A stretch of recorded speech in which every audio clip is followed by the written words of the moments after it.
Hey gang, what is going on? My name's S1. I'm a writer from Montreal, Canada, and today we're making something very special. I think it's going to be the most special one yet. I'm making a canvas with my 4-year-old daughter, Maya, and we're going to make something really cool. She chose the colors. She bought me the canvas for Christmas, so we're going to put everything together and make something epic. Maya, do you want to say hi? Yes. Hey, my name is Maya. How old are you?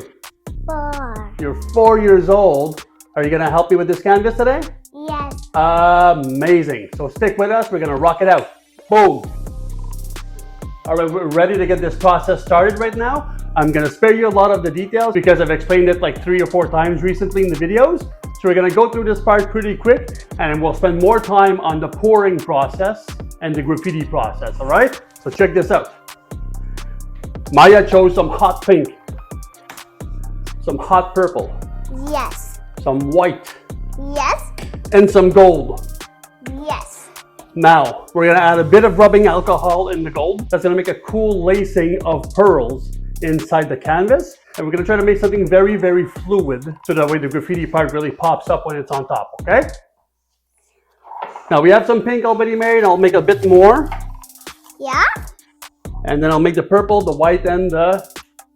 Go! Yeah!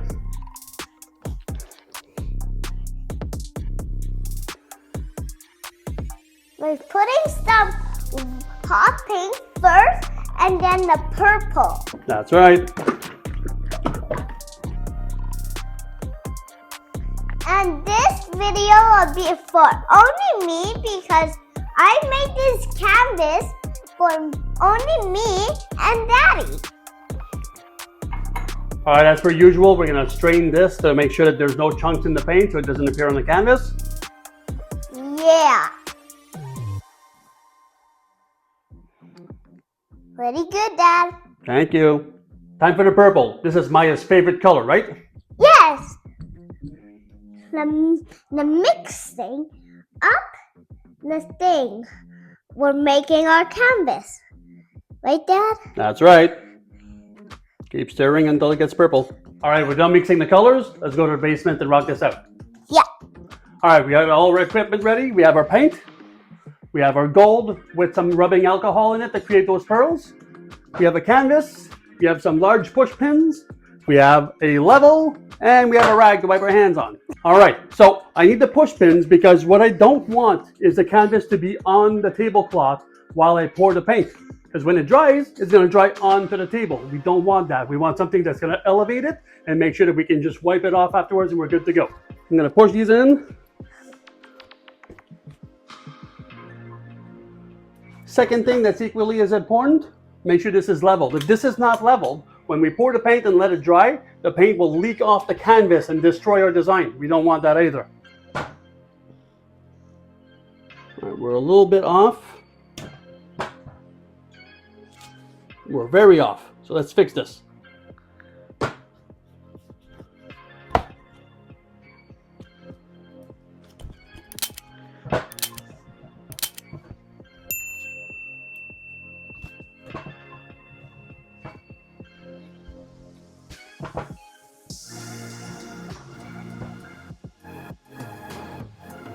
Looks good. All right, so today we're going to be doing a high pour into a half cup. Sounds simple? Pretty simple. Take a solo cup, cut it in half. We'll keep just this part over here, and we're going to pour from very up high. That way the paint is going to splash on the canvas through this half cup, and we're going to let gravity do its thing and create the design that we want, all right? First things first, we need to have a base coat. We're going to put some white on, and then we're going to put the half cup on top.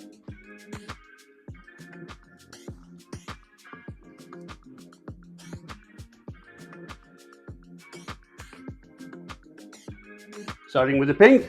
Yeah. From very high up.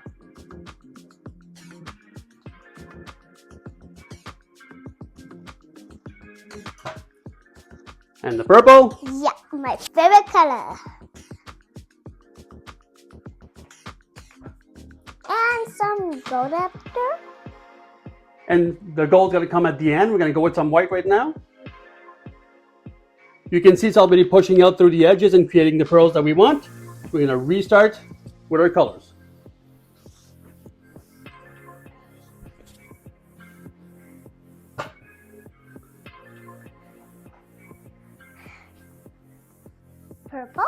Purple. White. White. White. And some more gold. Yay! More gold. What I don't want is to pop this half cup off because it's going to create some splatter around. So I'm going to gently turn it and twist it until I can take it off.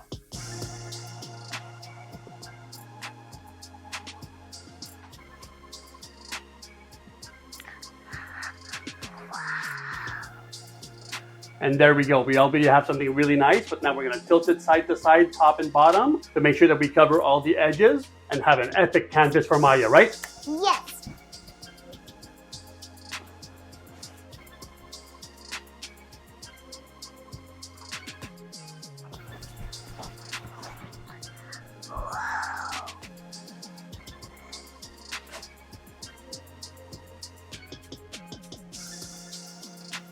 Oh, I love it, Dad.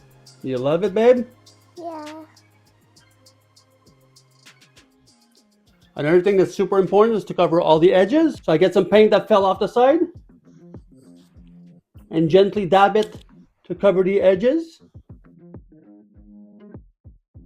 You want to dab it and not rub it, because rubbing, you would see the streaks of your finger in it. And this is how it's done. Let's go in for a closer look and see if the boss approves. All right, here we go. What do you think, Maya? Kitty. You like it? Yes. All right.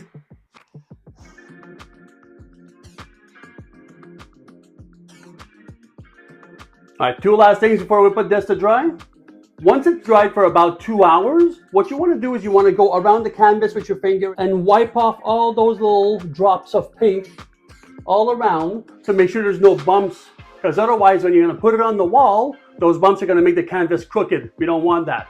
Number two, we're going to use this torch right now. We're going to gently brush it around, not too much, not too less. But what we really want is to heat up that paint to burst the air bubbles, because if we don't, later on when it dries, the air bubbles will pop and stay in place. And when you're going to try to draw on it, you're going to see that there's grooves, and that's going to hit your marker and mess up your streaks. All right?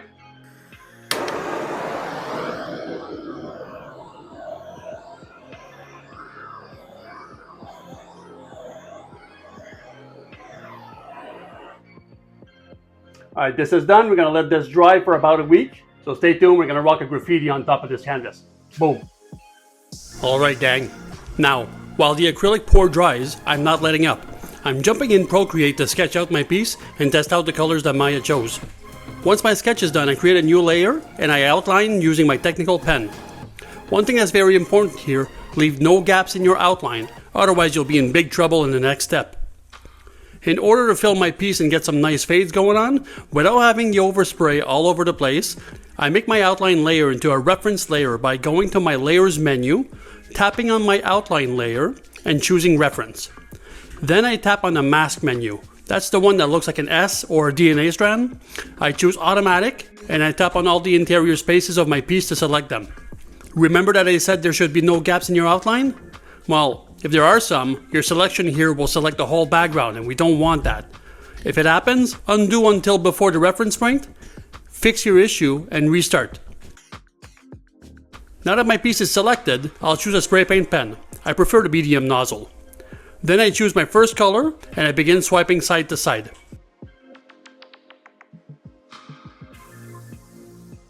On to the next color that you'll brush gently over the first one to fade it in. And so on and so forth until your fill is done.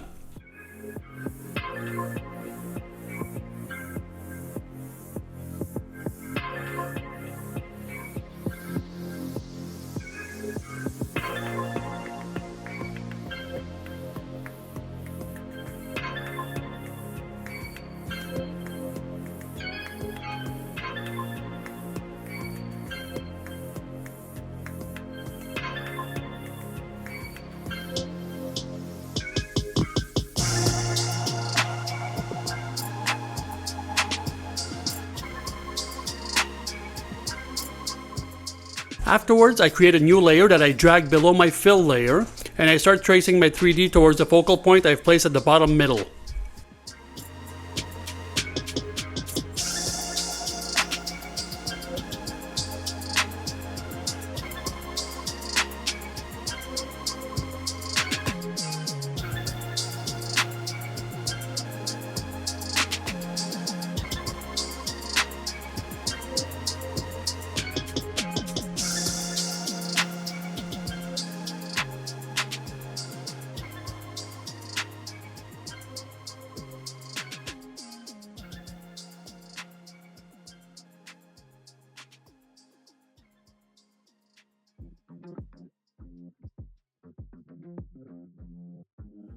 All right, now here's the plan. I'm going to cover this whole canvas using green painter's tape.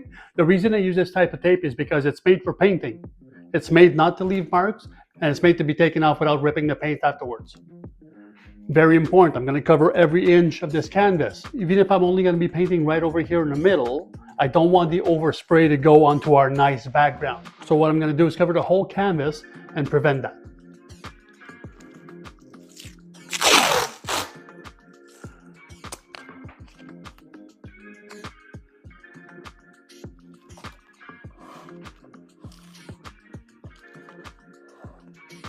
And I gently overlap each layer to make sure there's no creases in the middle that will leave that tiny line afterwards.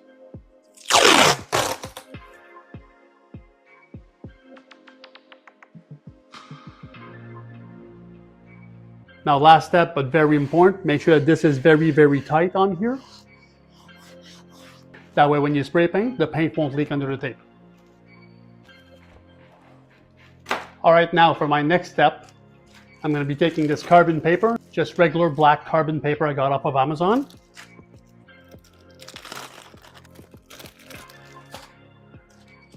I'm going to put it black side down. Then I'm going to put my sketch that I printed out on top of it and tape it down so it doesn't move. Put it on the right side.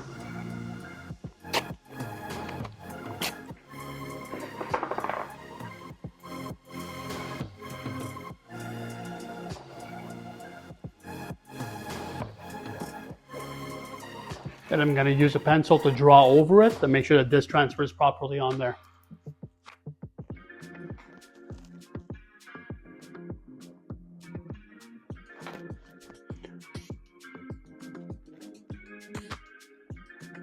Now you might notice that I'm not doing the full outline. I'm just doing around the piece and every spot in the middle that'll need to cut out, because that's all I need.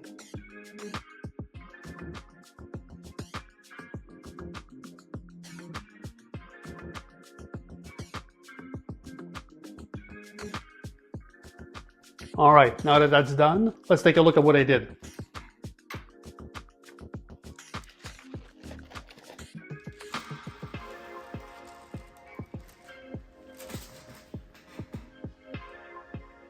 That looks really nice. Okay, now next step, last step before you spray paint, X-Acto knife or whatever razor blade you have.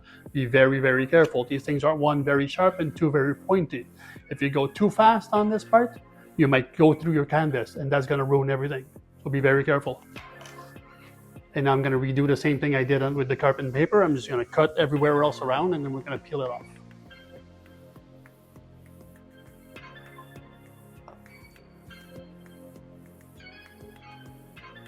Now you might feel that the blade is sticking through the paint. That's fine. That's not going to matter at all. You just don't want to pierce the canvas itself. Another thing you want to watch out for is the rest of your hand. Because of the humidity on our hands, if you wipe your hand, if you rub it too close to the canvas, you're going to wipe off all the carbon traces. So be careful with that.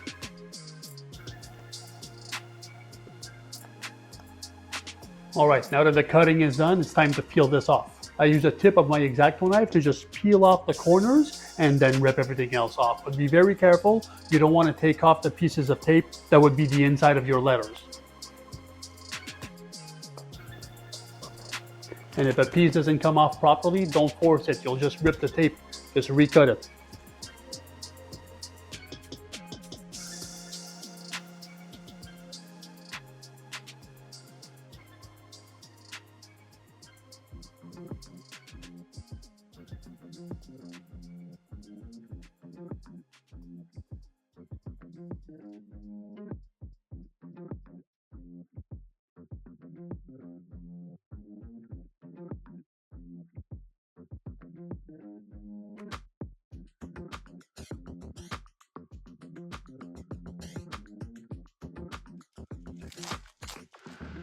All right, now second to last step, go around every single cut that you did and make sure that there's no leftover pieces of tape left.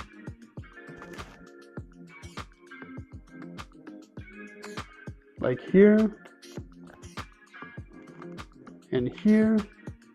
And last but not least, use your nail and go around the whole outline you just did to make sure that the tape is properly sealed and that no paint will seep under the tape. prep is finished.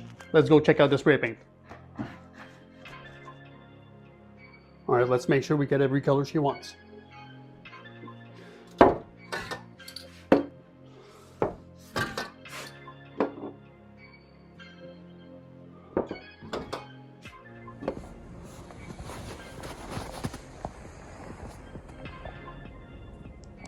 All right, now here's the plan. I'm going to spray paint on the canvas now, okay? But I want to do very light passes because doing fades on a small surface is very different than doing a full piece, right? So I want to go with light passes, one on top of the other, giving them a few seconds to dry in between.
All right, and I want to get just a few specks of Jima Brown on here just to do a little design.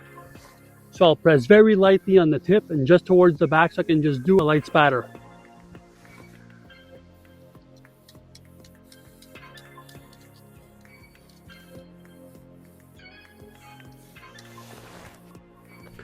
And this is it.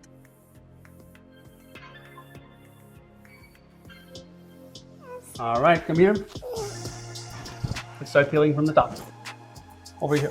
Okay. Peel, peel, peel, peel, peel. Whoa. Oh, always from the top. Okay. There we go.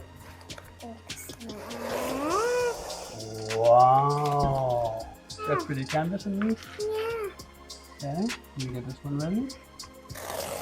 Oh, and we got the top right here. There we go. Keep going. Yeah, does that look cool? Yeah. Cool. All three of them. Ah, there we go. Is that one? Yeah. Cool.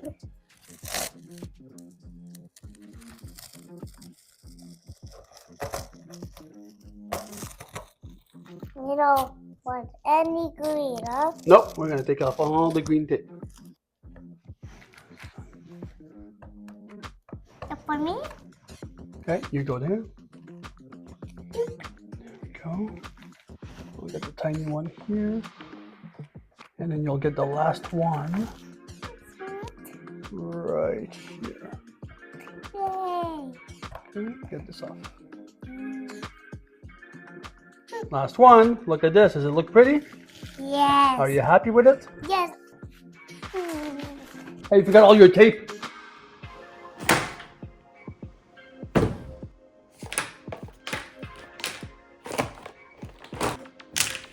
Now, this is my favorite part, the marker work. I'm using Guangna and Posca acrylic markers, and I decided to design the entire graffiti piece over the spray paint using a dark teal as my main structure color. The goal here wasn't to fight the pour underneath, but to let it breathe through the letters.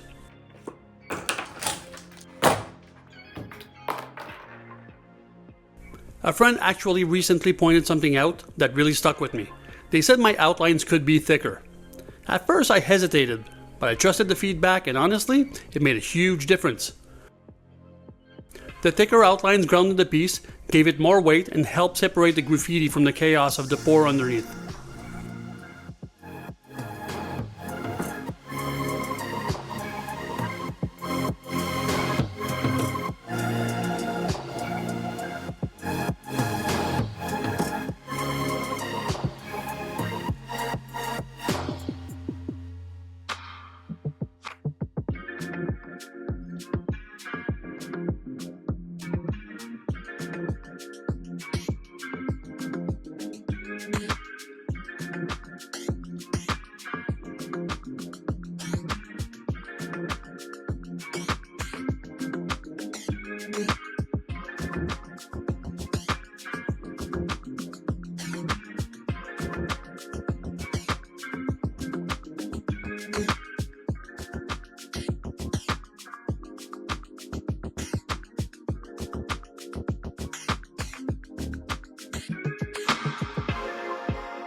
For the 3D, I pushed everything towards a focal point in the middle of the canvas.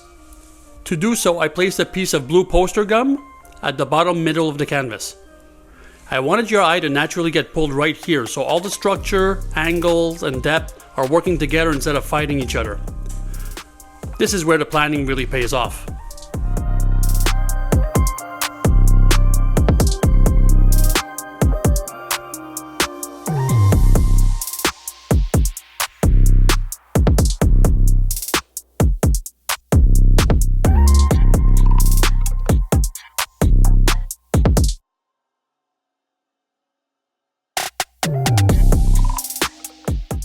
I used 5 different shades of teal to build the 3D, starting dark near the letter edges and gradually fading as it moves outward. The fade is subtle, but that's what makes it work. You don't want to see the transition, you want to feel the depth. I always think of 3D like lighting a sculpture. If the light makes sense, everything else follows.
Now here's a funky trick. To give the illusion that the piece is floating over the canvas, I need to place a shadow underneath the letters.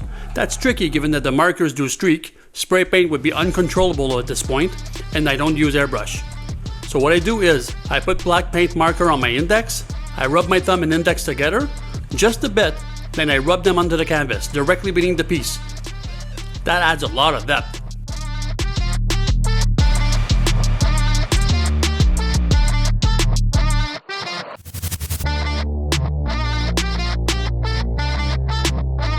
And of course, I finish it off with my signature. This canvas means a lot to me, not just because of the technique, but because I made it with my daughter Maya. She's 4, and even though she's not on camera, her energy is all over this piece.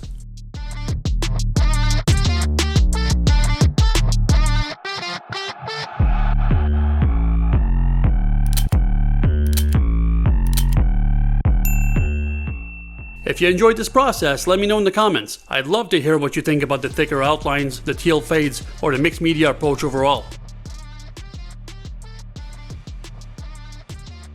Don't forget to like, subscribe, and I'll see you in the next one. Till next time, stay up